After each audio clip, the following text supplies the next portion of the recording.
الحمد لله الحمد لله وكفى وسلام على عباده الذين اصطفى أما بعد فأعوذ بالله من الشيطان الرجيم بسم الله الرحمن الرحيم ومن آياته أن خلق لكم من أنفسكم أزواجا لتسكنوا إليها وجعل بينكم مودة ورحمة صدق الله العظيم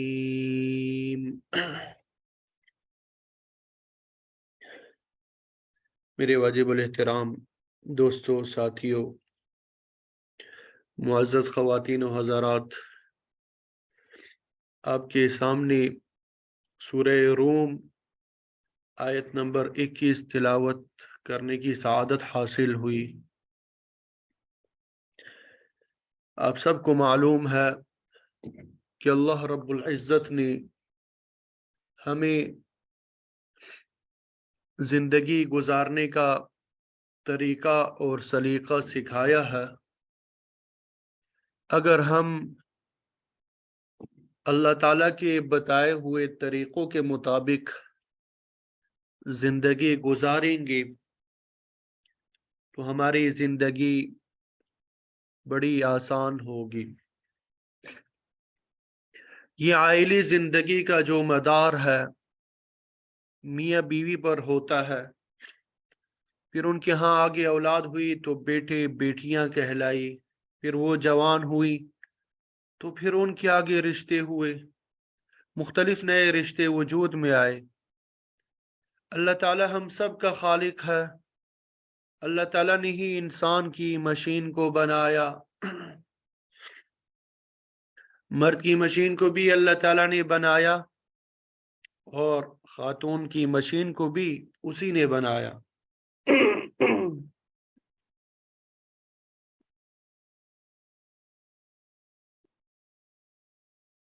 اللہ تعالیٰ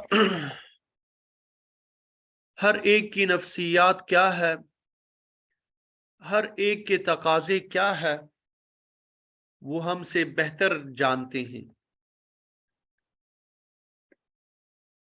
اب گھریلو زندگی میں سکون کیسے حاصل کیا جائے، اس کے بارے میں بھی اللہ رب العزت نے ہمیں اصول سمجھائے۔ سب سے پہلے یہ سمجھنا ہوگا کہ بے سکونی کی وجہ کیا ہے۔ اللہ رب العزت نے جو یہ رشتہ بنایا ہے اس میں بنیادی چیز ہی سکون ہے۔ ابھی آپ کے سامنے جو آیت تلاوت کی سورہ روم کی، وَمِنْ آيَاتِهِ أَنْ خَلَقَ لَكُم مِّنْ أَنفُسِكُمْ أَزْوَاجًا لِتَسْكُنُوا إِلَيْهَا، اللہ رب العزت نے جوڑے اس لیے بنائے ہیں تاکہ تم سکون حاصل کر سکو، انسان سکون حاصل کرے۔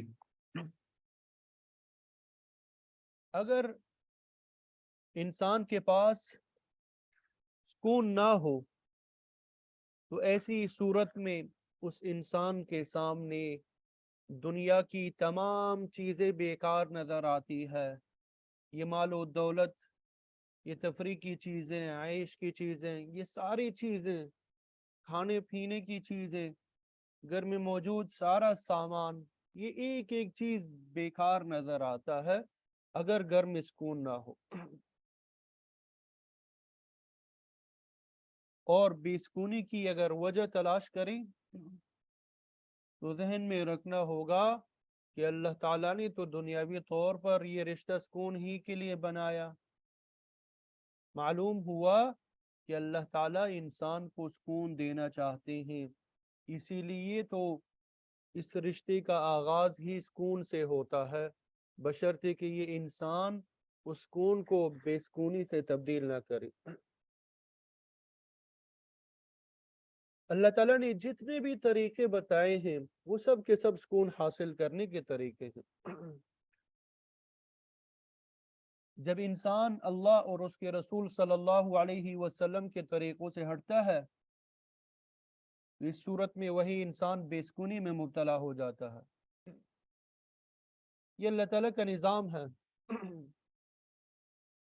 اگر یہ انسان اس نظام سے مطابقت رکھ کر زندگی گزارتا رہے، ان اصولوں کا خیال رکھتے ہوئے زندگی گزارتا رہے، تو اللہ تعالیٰ اس کو سکون عطا فرما دیتے ہیں۔ یہ اللہ تعالیٰ کا نظام ہے۔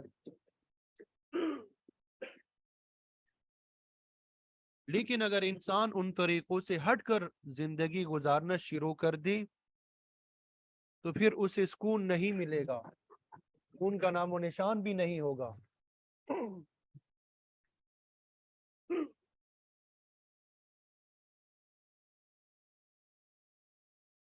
اس انسان کے گھریلو زندگی کا جو آغاز ہوتا ہے، عجیب بات تو یہ ہے کہ یہ انسان کی زبان سے ہوتا ہے۔ اجنبی مرد اور عورت ہوتے ہیں، نکاح خواہ یوں کہتا ہے کہ میں نے فلاں بنت فلاں کا اتنے مہر کے عوض آپ کے نکاح میں دی، آپ نے قبول کیا۔ آگے سے دوسرا فریق کہتا ہے میں نے قبول کیا۔ اس طریقے سے اس زندگی کا آغاز ہوتا ہے۔ یعنی شروع میں دو بول انسان نے بولے، اب ایک رشتے کا آغاز ہوا، ایک رشتے کا آغاز ہوا، اور اللہ تعالیٰ نے بیان فرمایا ازواجا لتسکنوا الیہا، کہ اللہ تعالیٰ اس رشتے کے ذریعے سے تمہارے لیے سکون پیدا کرنا چاہتا ہے، بشرطے کہ یہ انسان خود اس سکون کو بے سکونی میں تبدیل نہ کرے، بشرطے کہ یہ انسان اس سکون کو بے سکونی میں تبدیل نہ کرے۔ تو سکون حاصل کرنے کا پہلا طریقہ اللہ رب العزت نے جو ہمیں سمجھایا، سکھایا، یا ایہا الذین آمنوا اتقوا اللہ وقولوا قولا سدیدا، اے ایمان والو اللہ سے ڈرو، وقولوا قولا سدیدا، اور درست بات کہو، سیدھی بات کہو۔ یہ آیت نکاح کے موقع پہ پڑھی جاتی ہے۔ جب آپ نکاح کا خطبہ سنتے ہیں اس میں یہ آیت بھی ہوتی ہے، یا ایھا الذین آمنوا اتقوا اللہ وقولوا قولا سدیدا۔ گویا اللہ تعالیٰ نکاح کے موقع پر ہی یہ پیغام انسان کو دے دیتا ہے کہ دیکھو، گھریلو زندگی میں سکون حاصل کرنا ہے تو اپنے بول کو درست کرو، زبان درست کرو۔ معاشرے کے اندر انسان بسا اوقات سچ بولتا ہے اور گھر میں بے سکونی جو ہے آ جاتی ہے، اور کہتا بھی ہے ساتھ میں کہ میں تو سچ بول رہا ہوں۔ خاتون کہتی ہے کہ میں سچ کہہ رہی ہوں، اور وہ واقعی بھی سچ کہہ رہی ہوتی ہے، لیکن گھر میں بے سکونی آ جاتی ہے۔ شوہر بھی کہتا ہے میں نے تو سچ ہی بولا تھا، اور کہتا بھی سچ ہے، گھر میں بے سکونی آ جاتی ہے۔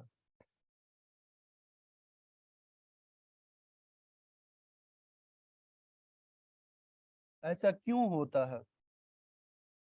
اس نے سچ تو بولا، لیکن اس نے وہ سچ اللہ اور اس کے رسول صلی اللہ علیہ وسلم کے طریقے کے مطابق نہیں بولا۔ قول سدید اس بول کو کہتے ہیں، اس گفتگو کو کہتے ہیں جس میں زبان کا کوئی عیب نہ ہو۔ گھریلو زندگی میں سکون حاصل کرنے کے لیے انسان کو سب سے پہلے زبان کو درست کرنا ہے، کیونکہ اس رشتے کا آغاز زبان سے ہوا۔ درست بول بولے تو یہ ایک دوسرے کے لیے حلال ہوئے۔ اب اگر یہ سکون بھی حاصل کرنا ہے تو اپنے بول کو درست رکھنا ہے۔ درست بول کیا ہوتا ہے؟ قول سدید کیا ہوتا ہے؟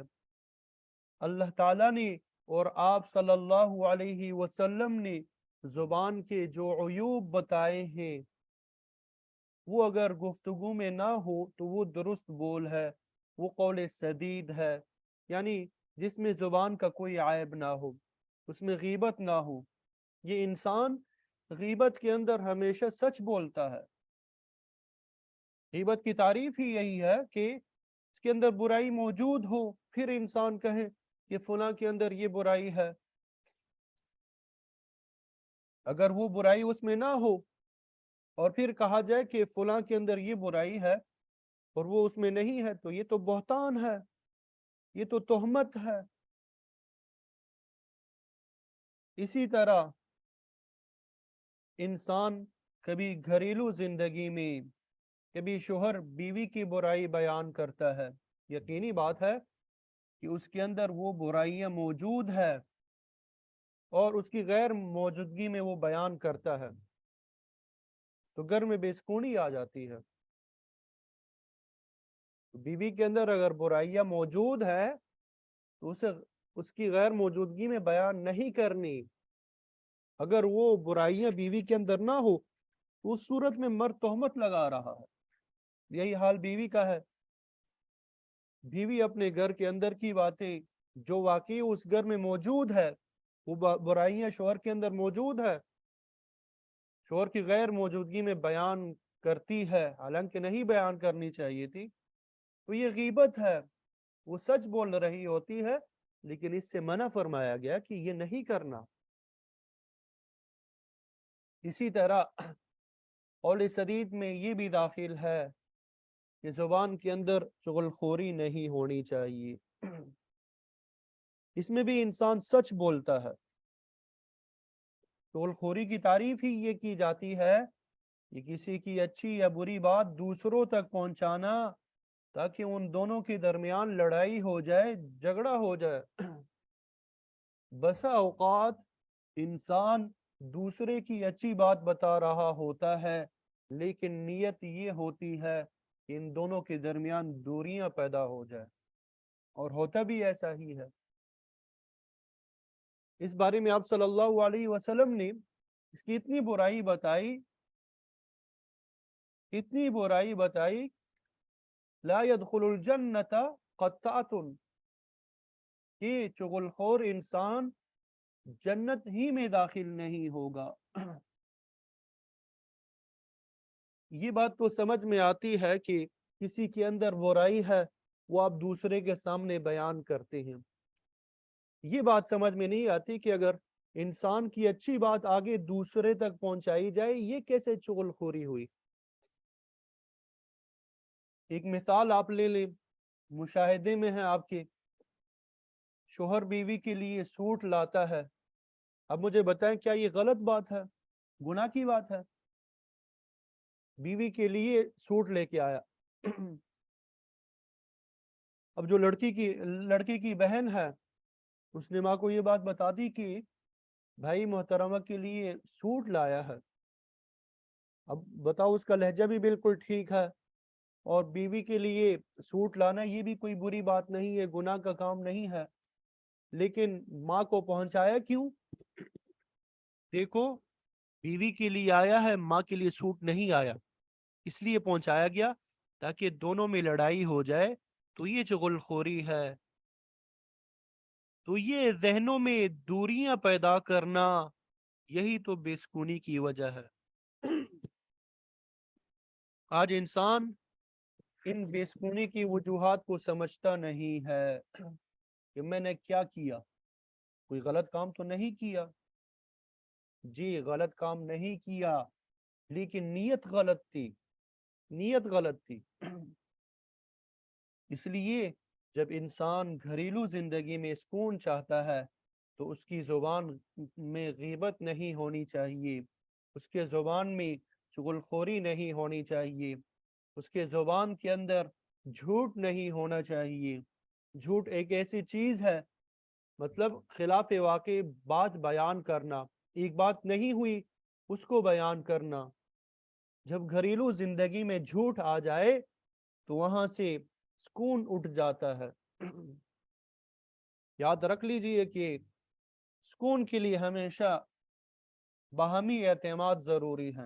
آپ دو دوست ہیں، وہ چاہیں کہ ہماری زندگی میں سکون آ جائے تو اس کے لیے شرط ہے کہ ان کی زندگی میں آپس میں اعتماد ہو. اگر اعتماد آپس کا ختم ہو جائے، بھروسہ ختم ہو جائے، شوہر کا بیوی پر بھروسہ ختم ہو جائے، بیوی کا شوہر پہ بھروسہ ختم ہو جائے جھوٹ کی وجہ سے کہ میرا شوہر جھوٹ بولتا ہے، یا شوہر کو کئی مرتبہ اس کا تجربہ ہوا کہ بیوی جھوٹ بولتی ہے بہت سی باتوں کے اندر، بس اعتماد ختم ہو گیا تو سکون بھی ختم ہو گیا. اسی طرح اس زبان کے عمل سے دھوکہ بالکل نہ ہو. اگر ہماری گھریلو زندگی میں دھوکہ شامل ہو جائے تو ایسی صورت میں اعتماد ختم ہو جاتا ہے. آپ نے کبھی محسوس کیا دکاندار اگر آپ کوئی چیز لینے گئے اور وہ دھوکہ دے، تو جب دھوکہ معلوم ہوتا ہے تو اس دکاندار سے بھروسہ اور اعتماد ختم ہو جاتا ہے. آج گھریلو زندگی کے اندر اگر شوہر بیوی کو دھوکہ دینے لگ جائے یا بیوی شوہر کو دھوکہ دینے لگ جائے تو ایسی صورت کے اندر یہی وہ چیزیں ہیں جو انسان کی گھریلو زندگی سے سکون کو ختم کر دیتی ہے. اس گھر میں بے سکونی آ جاتی ہے. اسی طرح انسان کے گفتگو کے اندر تحقیر اور تذلیل ختم ہو جائے، اگلے کو نیچا دکھانا، اگلے کی عزت پامال کرنا، کہ اگر گھریلو زندگی کے اندر ختم ہو جائے تو سکون ملتا ہے. اس لیے انسان گھریلو زندگی میں میاں بیوی اگر سکون چاہتے ہیں تو انہیں ایک دوسرے کی عزت کرنا ہوگی. اللہ تعالیٰ نے اس گھریلو زندگی کا آغاز ہی سکون سے فرمایا، اب باقی رکھنے کا اختیار اللہ تعالیٰ نے انسان کو دیا. اللہ تعالیٰ نے جو یہ رشتہ بنایا یہ سکون حاصل کرنے کا ذریعہ بنایا. اب یہ انسان خود حالات پیدا کرتا ہے ایسے کہ جس سے بے سکونی پیدا ہو جاتی ہے. نکاح کے بعد اصل میں سکون ہی ہوتا ہے، لیکن انسان اس کو بے سکون بناتا ہے اپنے عمل کے ذریعے سے، اپنے قول کے ذریعے سے، اپنے لہجے کے ذریعے سے. ایسا لہجہ اختیار کرتا ہے کہ بیوی کو کبھی ماں کے سامنے ذلیل کرتا ہے، کبھی بہنوں کے سامنے ذلیل کرتا ہے، اور بہنیں بھی بڑی خوش ہو جاتی ہے. دیکھو نا، ہمارا بھائی کہہ رہا ہے کہ میں بیوی کو جوتے کے نوک پہ رکھتا ہوں. اب اس گھر میں سکون نہیں ہو سکتا، اس لیے کہ جب عزت دی جائے گی تو عزت ملے گی. اب گھریلو زندگی میں سکون کیوں نہیں ہوتا؟ یہاں یہ کہا جاتا ہے گھریلو زندگی میں کبھی عورت یہ سمجھتی ہے کہ میری عزت ہونی چاہیے اس گھر میں، شوہر یہ سمجھتا ہے میری عزت ہونی چاہیے اس گھر میں. حالانکہ فطرت کا اصول ہے وہ یہ ہے کہ عزت لو، عزت دو. عزت دو گے تو عزت لو گے. اگر آپ عزت لینا چاہتے ہیں آپ کو پہلے عزت دینی پڑے گی، دوسرے کی عزت کرنی پڑے گی. ہم معاشرے میں یہی دیکھتے ہیں، آپ دوسرے کی عزت کیجئے وہ آپ کی عزت کرے گا. تو بالکل یہی چیز گھریلو زندگی میں یاد رکھ لیجئے گا. جہاں احترام اور عزت ہوتی ہے وہاں سکون ملتا ہے. آپ نے کبھی محسوس کیا کہ آپ کسی رشتہ دار کے ہاں جائیں، وہ آپ کی عزت کرتا ہو تو جیسے ہی گھر میں داخل ہوتے ہیں کتنا سکون ملنا شروع ہو جاتا ہے؟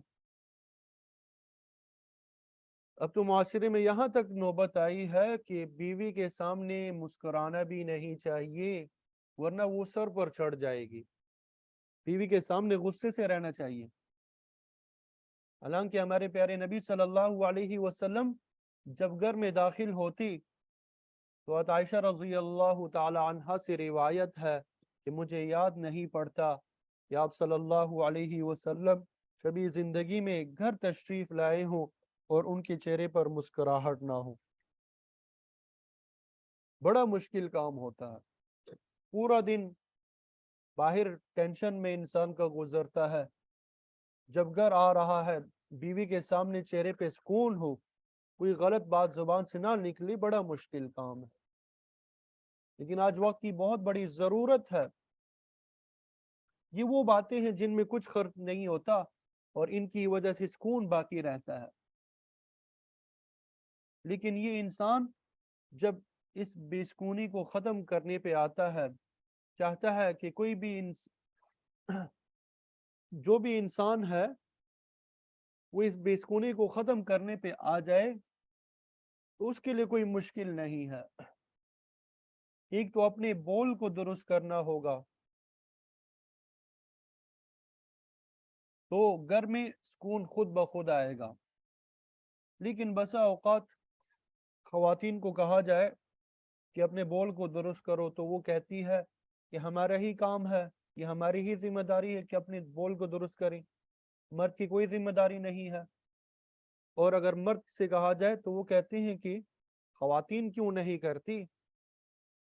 تو آج کے بیان میں واضح طور پہ یہ عرض کروں کہ میاں بیوی میں سے اللہ تعالیٰ جس کو ہدایت دے وہ فوراً اپنی زبان کو درست کرے، دوسرا کرے یا نہ کرے فوراً سکون شروع ہو جائے گا بغیر کسی وظیفے کے انشاءاللہ۔ جب میاں بیوی کے گھریلو زندگی میں بے سکونی ہو گئی کسی کے ہاں، تو آخرکار مجبور ہو کر وہ خاتون ایک بزرگ کے پاس گئی اور جا کر کہا کہ کوئی تعویذ دے دے تاکہ گھر میں سکون ہو جائے۔ شوہر گھر میں آتا ہے، بدتمیزی سے بولتا ہے، بد زبانی کرتا ہے، گھر کا سکون خراب ہو جاتا ہے، ہر وقت لڑائی جھگڑے ہوتے رہتے ہیں۔ تو وہ بزرگ بھی ماشاءاللہ سمجھدار تھے، انہوں نے کہا کہ میں اس طرح ایک تعویذ دیتا ہوں، بس ایک بات ہے کہ جو ہی آپ کا لڑاکا شوہر گھر میں داخل ہو تو دانتوں کے نیچے یہ تعویذ رکھ لینا، جتنا زور سے وہ بولے، جتنا وہ گرم ہو، اتنا زور سے دانتوں میں اسے دبا لینا، پھر تعویذ اثر کرے گا۔ چنانچہ اس خاتون نے کام شروع کر دیا۔ خاتون ایک ہفتے بعد آئی، کہنے لگی کہ آپ نے تو کمال کر دیا، آپ نے کمال کا تعویذ دیا، گھر میں بہت سکون ہو گیا۔ اب وہ تھوڑی دیر بولتا ہے پھر خاموش ہو جاتا ہے، کمال کا تعویذ ہے۔ اب بزرگ نے تعویذ کھول کے اس کے سامنے رکھ دیا، بی بی یہ کچھ تعویذ واویز نہیں ہے، سادہ کاغذ ہے، بس اتنی سی بات ہے کہ وہ بیچارہ صبح تھکا ہارا صبح کا نکلا ہوا گھر واپس آتا ہے شام کو، پتہ نہیں باہر کیا کیا ٹینشنیں ہوتی ہے، کاروبار کی ٹینشن، دفتر کی ٹینشن، دوستوں کی ٹینشن۔ وہ جب گھر میں داخل ہوتا ہے تو تم ماں کی شکایت لگاتی تھی، بھائی کی شکایت لگاتی تھی، بہن کی شکایت لگاتی تھی، بچے کی شکایت لگاتی تھی، گھر میں یہ نہیں ہے، فلانا نہیں ہے، تم مسائل کا انبار رکھ دیتی تھی۔ وہ بیچارہ گرمی میں آ جاتا تھا اور پھر وہ بیچارہ 2 سناتا تو تم اسے آگے سے 4 سناتی تھی۔ کیونکہ ہمارے معاشرے میں سکون حاصل کر ذریعہ ہی یہی بتایا ہوا ہے، یہی بنایا گیا ہے، اصول یہی بتایا گیا ہے کہ اگر کوئی زندگی میں 2 سنائے اس کو 4 سناؤ، تب آپ گھر میں سر اٹھا کے زندگی گزار سکتے ہو۔ تو آپ یہاں پہ دیکھیں، ایک نے زبان بند کی، ایک نے دانتوں کے نیچے تعویذ رکھا، اللہ تعالیٰ نے اس کے اندر، اس گھر کے اندر سکون دے دیا۔ پھر یاد رکھ لیجئے گا کہ سکون آتا ہے آپس میں محبت رکھنے سے۔ جس آیت میں اللہ تعالیٰ نے بتایا ہے کہ سکون گھریلو زندگی میں کیسے آتا ہے، لِتَسْكُنُوا إِلَيْهَا وَجَعَلَ بَيْنَكُمْ مَوَدَّةً وَرَحْمَةً، یہ جوڑا جو پیدا کیا سکون کے لیے اور اللہ تعالیٰ نے اس میں محبت کو پیدا کیا۔ اگر کبھی محبت میں کمی ہو جائے، گھریلو زندگی میں میاں بیوی میں محبت کی کمی ہو جائے تو اس کے لیے آپ صلی اللہ علیہ وسلم نے محبت پیدا کرنے کے 3 طریقے سکھائے ہیں۔ بہت سی عجیب سی بات ہے کہ آپ صلی اللہ علیہ وسلم نے محبت کے طریقے سکھائے ہیں۔ آج ہمارے معاشرے کا جوان پوچھتا ہے محبت کرنا جائز ہے، یعنی وہ ایسے پوچھ رہا ہوتا ہے کہ محبت کرنا گناہ ہے، حالانکہ اسلام ہے ہی دین محبت۔ اسلام تو محبت سکھانا چاہتا ہے۔ آپ صلی اللہ علیہ وسلم نے محبت پیدا کرنے کے نسخے سکھائے ہیں کہ کیسے دو بندوں کے درمیان محبت پیدا ہوتی ہے۔ لیکن عزیزان محترم، جس کو ہمارے معاشرے میں محبت کہتے ہیں، یعنی لڑکا کسی لڑکی کو چاہنے لگے، شوہر کسی دوسری لڑکی کو چاہنے لگا، بیوی موجود ہے پھر بھی نظریں دوسری خاتون پر ہے، گھر میں بے سکونی، یہ محبت کی وجہ سے بے سکونی نہیں آئی، یہ محبت نہیں ہے۔ قرآن مجید نے سورہ احزاب میں 22ویں پارے کے بالکل آغاز میں ازواج مطہرات کو خطاب کر کے فرمایا فَلَا تَخْضَعْنَ بِالْقَوْلِ فَيَطْمَعَ الَّذِي فِي قَلْبِهِ مَرَضٌ وَقُلْنَ قَوْلًا مَعْرُوفًا۔ دیکھو جب مردوں سے بات کرو تو نرم لہجے میں بات نہ کرو، تو پھر اس مرد کے دل میں بیماری پیدا ہو جائے گی، جس کو ہمارے معاشرے میں محبت کہتے ہیں۔ اللہ تعالیٰ نے قرآن مجید میں اس کو مرض کہا، بیماری کہا، اور بیماری میں سکون تو نہیں ملتا، بیماری میں تو بندہ بے چین ہو جاتا ہے۔ اس لیے گھر میں سے اگر کوئی ناجائز تعلقات قائم کر لے، موبائل پر واٹس ایپ کے ذریعے یا کسی اور طریقے سے، اگر کوئی خاتون یا مرد ناجائز باتیں شروع کر دے، ناجائز رابطے کرنا شروع کر دے، تو اس کو مرض کہتے ہیں، محبت نہیں کہتے۔ اس مرض کی وجہ سے آج کتنے گھر اجڑ چکے ہیں، گھروں میں بے سکونی آ چکی ہے، بے سکونی انتہا کو پہنچ چکی ہے۔ بعض نوجوان کہتے ہیں دیکھیں مولانا صاحب، ہم نے تو محبت کی تھی، کوئی گناہ تو نہیں کیا۔ اللہ کے بندے، گناہ کبیرہ کیا تھا، وہ مرض تھا، اور جو محبت ہے اس کے تو آپ صلی اللہ علیہ وسلم نے 3 طریقے سمجھائے ہیں، بہت آسان۔ اگر کبھی بے سکونی ہو جائے گھر میں اس وجہ سے کہ نفرت آ گئی ہے، آپس میں محبت کی کمی آ گئی ہے، تو آپ صلی اللہ علیہ وسلم نے ایک مرتبہ صحابہ کرام رضوان اللہ تعالی علیہ مجمعین کو جمع کر کے فرمایا افلا ادلکم علی شیء اذا فعلتموه تحاببتم، کیا میں تمہیں ایسی چیز نہ بتاؤں کہ اگر تم وہ کرو تو آپس میں محبت کرنے لگو گے۔ اب یہاں پہ یہ جائز ناجائز کی بات نہیں کروں گا، یہ جائز محبت کی بات کر رہا ہوں۔ ہمارے معاشرے میں جو رائج ہے وہ تو مرض ہے، بیماری ہے۔